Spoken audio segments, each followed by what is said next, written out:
Well, the City of Bishop Pine to Park Path project is expected to be constructed this spring. Now, according to a press release from the City of Bishop, last week the city received federal approval to construct the almost $200,000 project. Now, the project is funded by federal and state gas tax funds.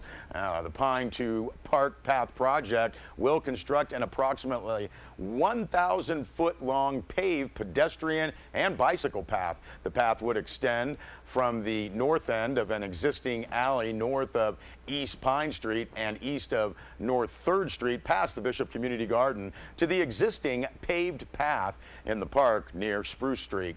Path construction in the area of Spruce Street will include sidewalk and on-street parking improvements. The Pine to Park Path project is to provide a safe all-weather bicycle and pedestrian connection between the neighborhood located south of the park and Bishop City Park. Now, the 14-foot wide path is proposed with 8 feet of paving and 3-foot unpaved shoulders. Drawings of the path are available on the city website and at Bishop City Hall. Work has been underway on the project for several years. The city expects to advertise for construction bids next month. Now, construction of the project is expected to start in May and take about a month.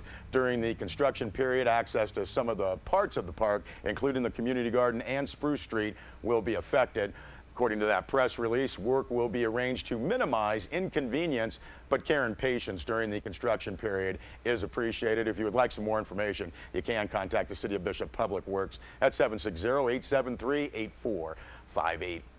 Well, here's an update from that story on bus passengers falling ill and that bus stopping in Bridgeport on Sunday night. A CHP press release states a specially trained CHP commercial vehicle officer conducted an inspection of the involved bus. The inspection revealed the weld at the exhaust elbow from the engine turbocharger failed, allowing the exhaust elbow to separate. Now, this separation allowed the exhaust fumes to permeate the passenger cabin at the rear of the bus, which is owned by Amador Stage Lines of Sacramento. 13 passengers were transported to 2 hospitals, and all were later released. Well, the Mono County Board of Supervisors recently rejected a claim filed by attorney Alan Berry for a client who was stopped and searched by Mono County Sheriff's officers near Bridgeport. Bennett Kessler filed this report. Now, the claim alleged violations of civil rights, fabrication of evidence, false arrest, and imprisonment, and violation of 4th and 2nd Amendment rights. Now, in December, a Mono deputy and sergeant stopped Yusuf Balalam, who was traveling through the area on a camping trip. Now, the officers passed him as he drove away from the Travertine Springs. They later claimed his eyes looked blurry. The officers turned around and, as the attorney said, tailgated Mr. Balalam onto Highway 395. Berry said his client was unnerved by the officers following him. Now, the DVD dashboard cam from the patrol car shows Balalam driving in a mostly straight line on the highway. Officers claim they stopped him because of suspicion of driving under the influence. Attorney Berry said the officers did not investigate DUI and instead wanted to search the man's car. The dashcam DVD revealed the deputy saying that, quote, "All these guys who camp have guns on them," end quote.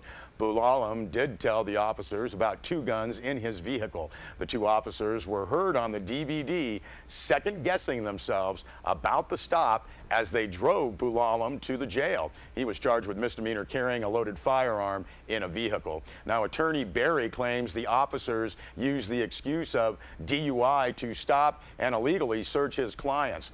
Berry said if his motion is granted, the guns and statements will be kicked out of the criminal case. As for a civil suit, Berry said that if Balalam files civil suits, they will be filed in state or federal court. He has up until July to make that decision. And you can see more on this story on our website, sierrawave.net, for more detail. Well, nurses at Northern Inyo Hospital are being honored with the Daisy Award for Extraordinary Nurses. The award is part of the Daisy Foundation's program to recognize what a press release says are the superhuman efforts nurses perform every day. Joey Zapia was honored with the second Daisy Award for Extraordinary Nurses from Northern Inyo Hospital. Joey was an IT tech for over a decade before he was in an accident which almost took his life. He was so inspired by the excellent nursing care he received as a patient, he changed careers to give back some of the kind-hearted caring he experienced, according to that press release. It also states that as a nurse, Joey's clinical and assessment skills are excellent. He is intelligent and passionate, truly a patient advocate in every sense of the word. Now, because of his efforts, all of nursing can provide excellent care with minimal interference by the hospital information system, according to the co-workers who nominated him. So congratulations to Joey Zapia. We'll be back with a weather report.